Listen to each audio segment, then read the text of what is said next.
Chosen one, lock your attention on this message right now.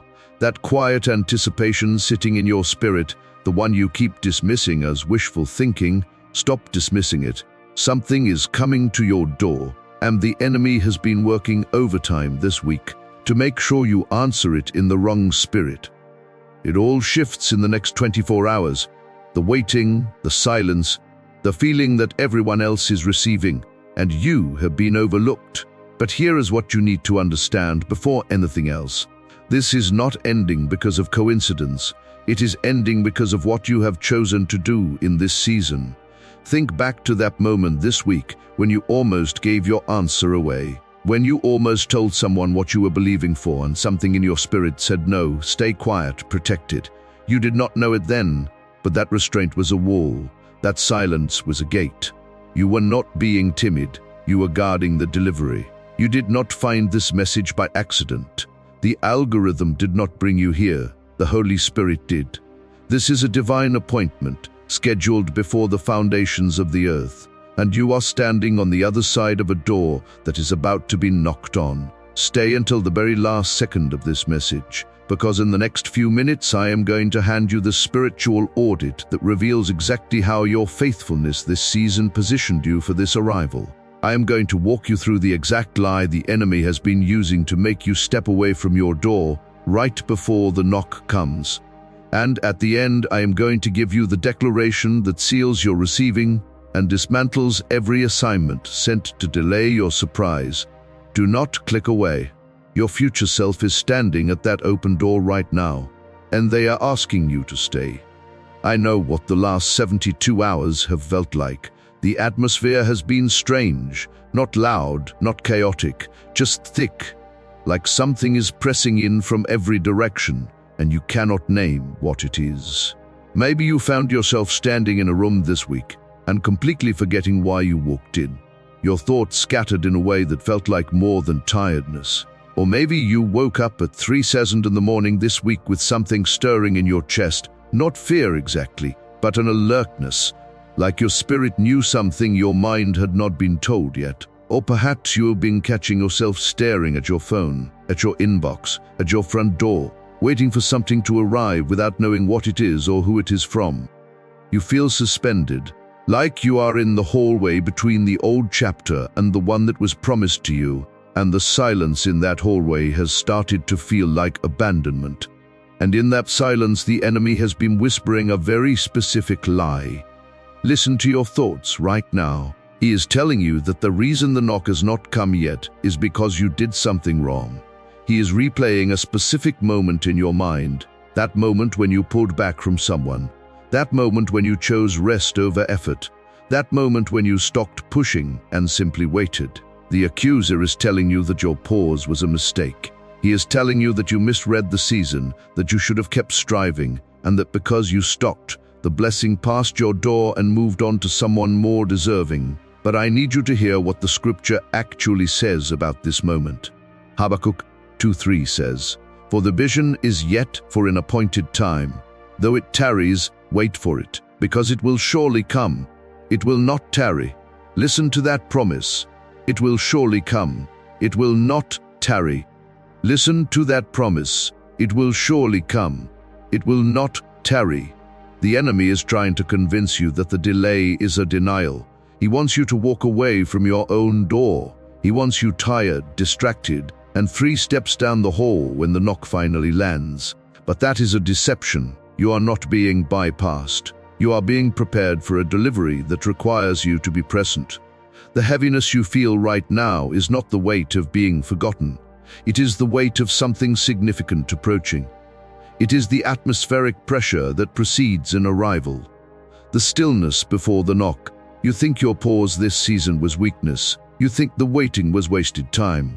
But let me reframe your reality right now. That waiting was not passive. That waiting was positioning. Every day you held your peace. Every day you guarded your expectation instead of broadcasting it. Every day you stayed close to your door instead of wandering. That was obedience in its highest form. And obedience always answers the door. You did not delay your blessing. You earned the right to receive it. And I need you to stay right here with me, because what I'm about to walk you through isn't something you stumbled upon by accident. You were drawn to this message. Something in your spirit recognized it before your mind could even process why.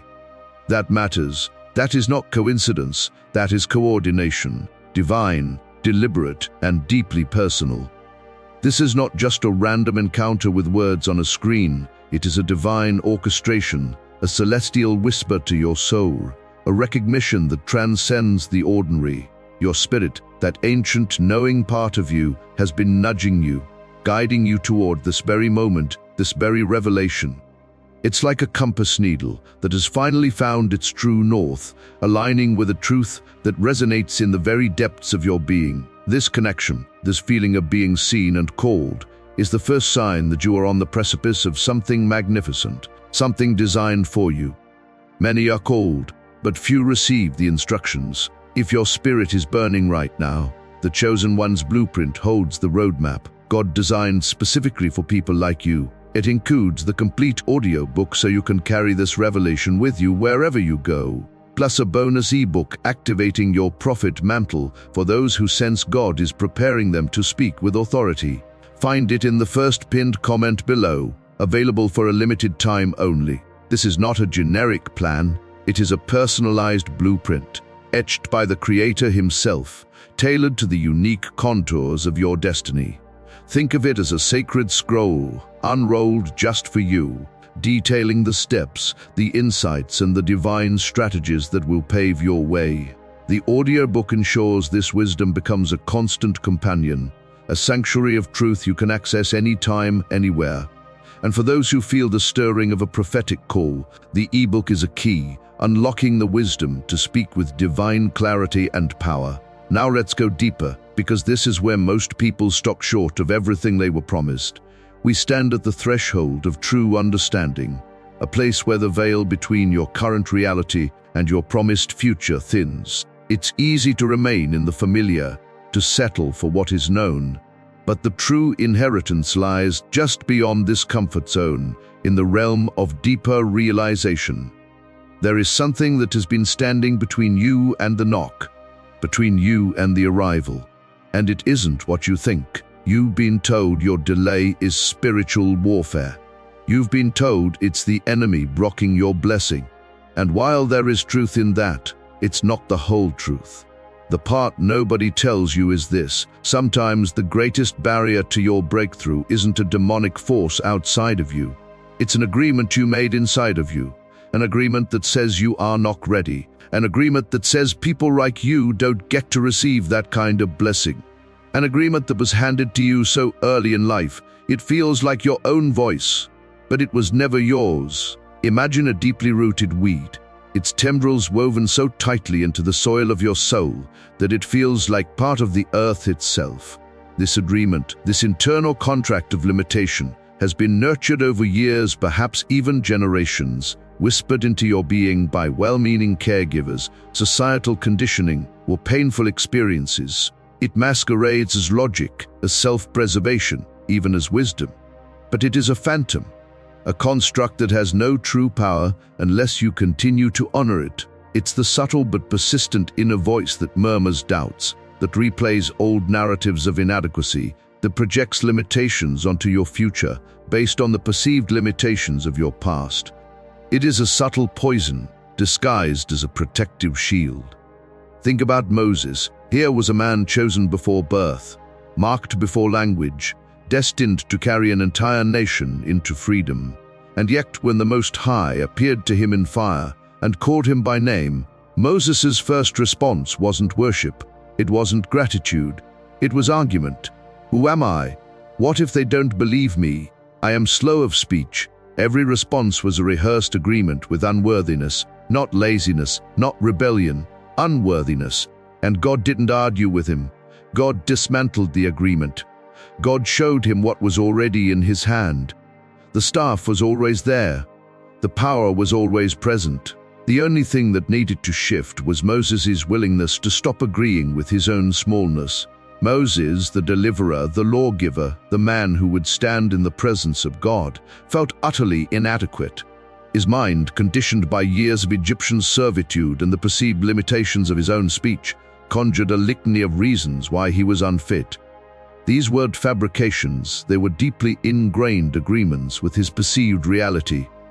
But God didn't focus on the objections. Instead, he pointed to the present reality, the staff, a symbol of authority and power, already in Moses' hand. God's response was not to rebuke Moses' unworthiness, but to reveal the resources and the divine power already available to him, waiting only for Moses to release the internal agreement that was blinding him to his own capacity. You have been doing the same thing, and the knock that is coming cannot be fully received by someone who still believes they don't deserve it. That's the part that has to break first. The knock at your door, the divine invitation, the arrival of your promised blessing, requires an open receiver. If the foundation of your being is built on the shaky ground of, "I don't deserve this," the delivery cannot be completed. This internal dissonance creates a spiritual impedance, a blockage that prevents the full reception of what is meant for you. The breaking point is not external, it is the shattering of that internal agreement, the dismantling of the self-imposed barrier that says no when heaven is saying yes.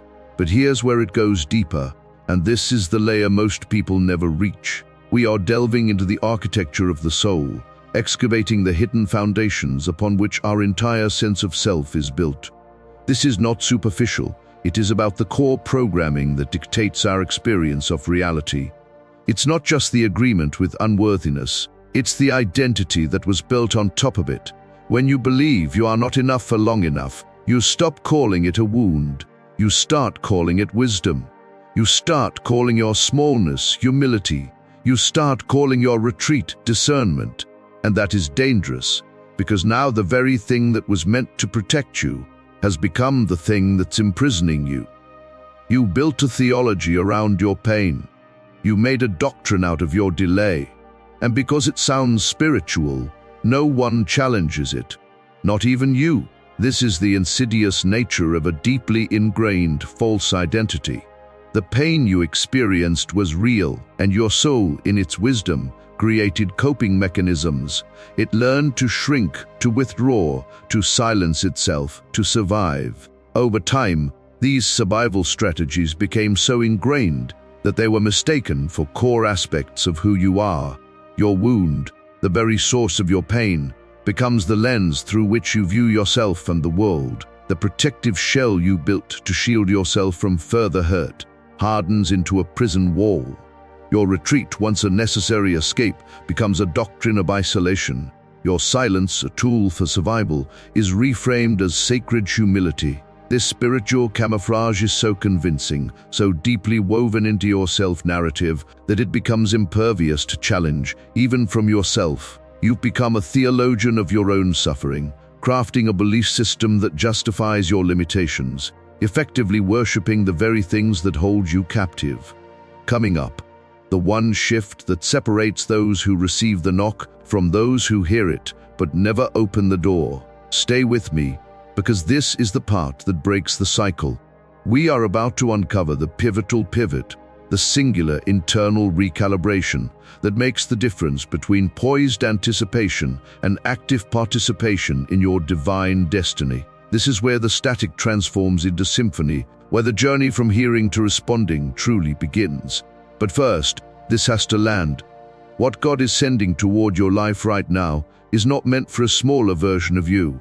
The blessing is sized for who you are called to become, not who your trauma convinced you to remain. And this is where the walk gets costly, because becoming that person requires something almost no one is willing to do voluntarily. It requires grieving who you've been. This is a profound truth that can feel like a jolt to the system. The blessings, the opportunities, the divine appointments that are on their way are not designed for the person you have been forced to be by circumstance or wounding. They are crafted for the expansive, empowered, fully realized version of you that exists in the divine blueprint.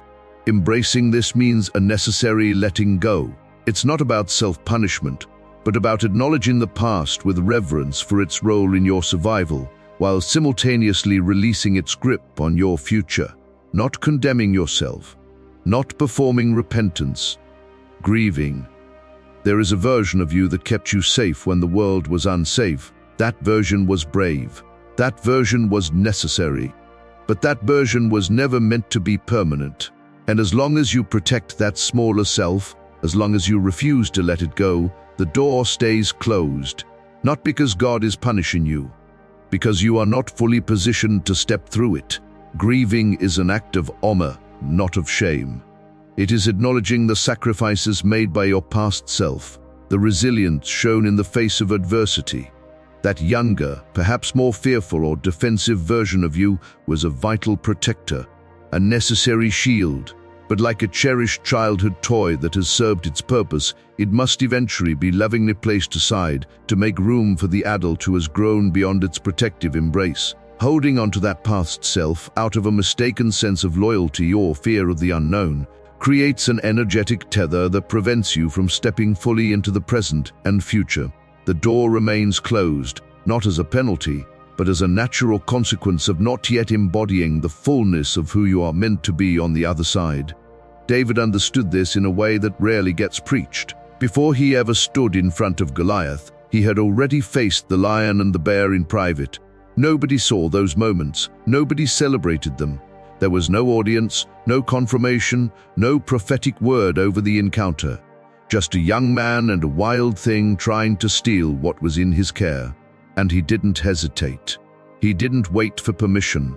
He moved from the inside out, from an identity so secure in God that the giant wasn't a threat, it was simply the next thing. His preparation wasn't in the training field. It was in the field where no one was watching, and yours has been the same. The suffering you went through when no one was paying attention. That was the formation. That was the lion. That was the bear. And you are far more prepared than you have allowed yourself to believe. David's early encounters with predators were not failures or mere acts of survival. They were the crucible in which his courage, his faith, and his divine identity were forged. These were silent battles, fought in the unseen realms of his own heart and will, where the only witness was God. His preparation wasn't about learning new techniques. It was about realizing his inherent strength, his divine empowerment, which made the ultimate confrontation with Goliath a natural progression, not a terrifying leap of faith. Your own hidden struggles, the moments of deep pain, profound loneliness, or quiet perseverance where no one noticed, were not periods of wasted time. They were the sacred forge where your character was tempered, your faith deepened, and your readiness solidified. You are not merely waiting for your moment. You have been actively preparing for it in ways you may not have recognized. And what's coming next will likely surprise you. It always does. The divine often unfolds in ways that defy our expectations, often exceeding them in brilliance and scope. Because once you accept that you've been prepared, the next question your mind immediately asks is, then why is it taking so long? Why, if I've been prepared, if I've been chosen, if I've done the work, why is the door still closed? And this is where most people turn inward with accusation. They begin to audit themselves endlessly. They begin to wonder what they missed, what they did wrong, what sin is blocking the flow. And the enemy is more than happy to fuel that audit. He will give you a list. He will make you rehearse it daily. But that spiritual audit, when it is driven by fear rather than wisdom, isn't sanctification. It's sabotage. The moment we believe we are ready, the question of delay becomes a source of immense frustration and self-doubt. The enemy thrives in this space, whispering accusations and conjuring specters of past failures or hidden imperfections. This self-inflicted scrutiny, this obsessive auditing of one's spiritual life, is often not a pathway to purity, but a deliberate distraction, a cleverly disguised form of spiritual sabotage designed to keep you locked in a cycle of self-condemnation and inaction. True spiritual growth, sanctification, is a process of grace and truth, not of fearful excavation of perceived flaws. The delay is not punishment. The delay is pressure. And pressure, in the hands of a sovereign God, is not cruelty, it is craft. A diamond is not formed in comfort. It is formed under the kind of weight that would destroy anything not built to carry it. And you are still here. You have not been destroyed. That is not weakness surviving. That is purpose enduring. Consider the transformation of coal into a diamond. It requires immense pressure, sustained over eons, in conditions that would obliterate lesser substances.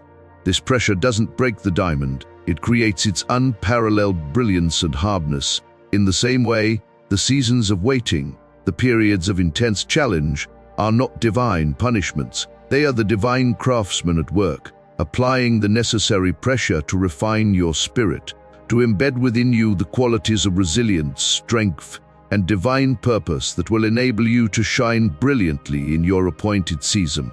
Your continued existence through these trials is not a testament to mere endurance, but to the deep-seated purpose within you, a purpose that God is meticulously bringing to its full, radiant potential.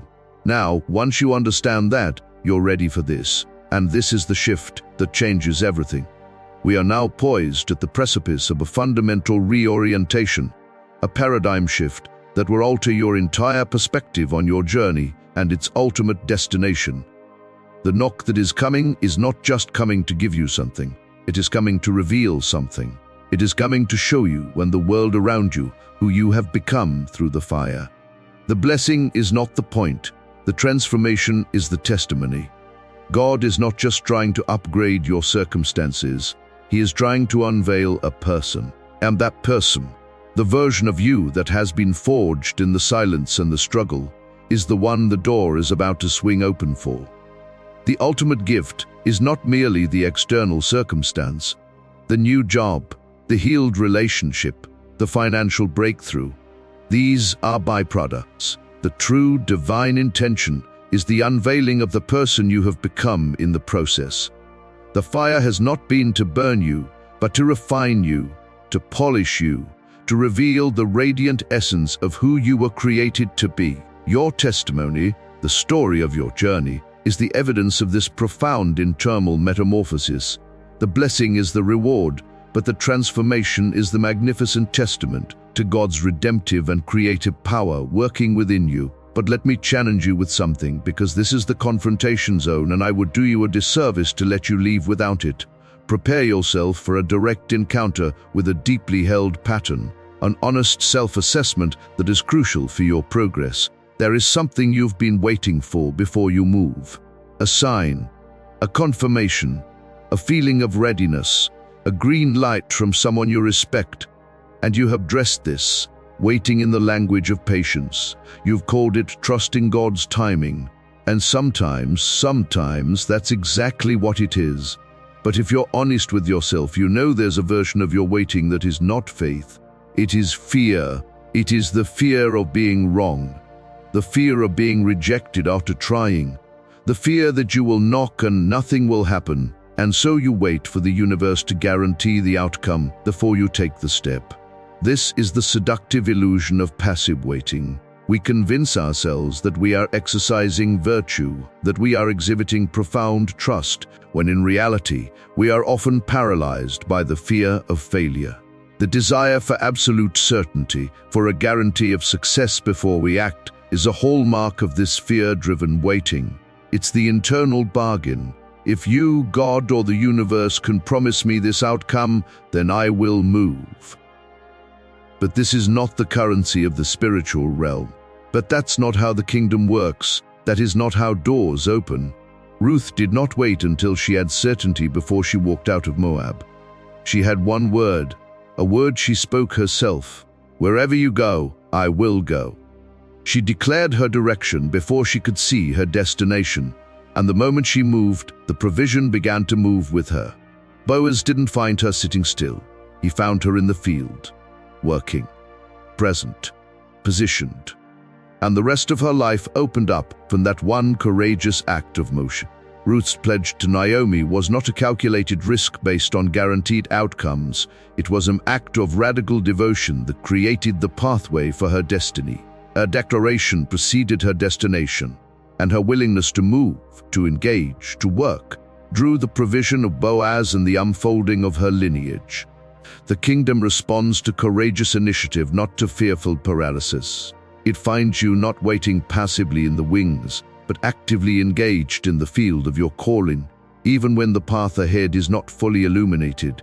Your knock is not going to arrive to a version of you that is paralyzed. It is moving toward a version of you that is already in motion. Heaven is not just observing, it is converging. It is aligning with your movement, with your steps of faith, however small. The more you move, the more the divine current will carry you forward. Your progress creates the space for your breakthrough. Here's the part you probably didn't expect. The thing that has been blocking you isn't the enemy. It's not your past. It's not even the people who hurt you. The thing blocking you has been your belief that the breakthrough was coming to you, rather than the truth, which is that you are being called to walk toward it. The door doesn't swing open from the outside alone. There is a handle on both sides, and heaven has been waiting, not passively but actively, for you to reach out and take hold of your own liberation. This is the profound revelation. The breakthrough is not a passive reception. It is an active participation. You have a role to play, a hand on the handle.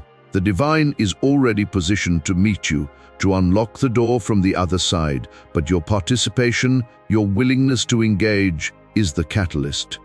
Your liberation is not something to be granted. It is something to be claimed, to be stepped into by your own courageous choice. This changes everything you thought about waiting. This reframes every season of what felt like abandonment. You were never forgotten. You were never overlooked. You were being drawn, pulled, called forward. And the knock you've been expecting at your door is also the knock of your own courage, asking to be released. Every moment that felt like a void, every period of silence, was not an absence of God, but an active drawing, a spiritual preparation, a divine gathering of strength within you. The external knock is mirrored by an internal one, the persistent call of your own awakened courage, ready to be unleashed. And once that clicks, everything shifts. This realization is the fulcrum upon which your reality pivots. It's the moment the fog lifts, the moment the gears begin to turn smoothly, the moment the trajectory of your life is irrevocably altered for the better. So tonight, before you close your eyes, before you carry the weight of another day's wondering, I want you to place your hand on your heart and declare this with me. Speak it like you mean it, because you do. I release every agreement I made with smallness. I release every label that was placed on me before I knew who I was. I am not who my pain said I was. I am not who my delay suggested I have become. I am chosen, prepared, and positioned, not by my own perfection, but by the hand of a God who does not make mistakes. The knock is coming. The door is opening. And I am not the person who hides when opportunity arrives. I am the one who answers. I step forward with courage into every door that heaven opens. I receive everything that has been assigned to this season of my life. And I declare that the breakthrough is not something I am waiting for. It is something I am walking into. Starting now. If this message moved something in you, do not let that stirring go cold. Share this with someone whose spirit needs to hear it. Leave a comment below. Tell me what broke open for you today, because your testimony is not just for you. It is a lifeline for someone else who is still in the waiting. And if you are ready to go even deeper into what God is doing in your life right now, the link in the first pinned comment is waiting for you. This community was built for people exactly like you, people on the edge of everything. Welcome to the other side of the door.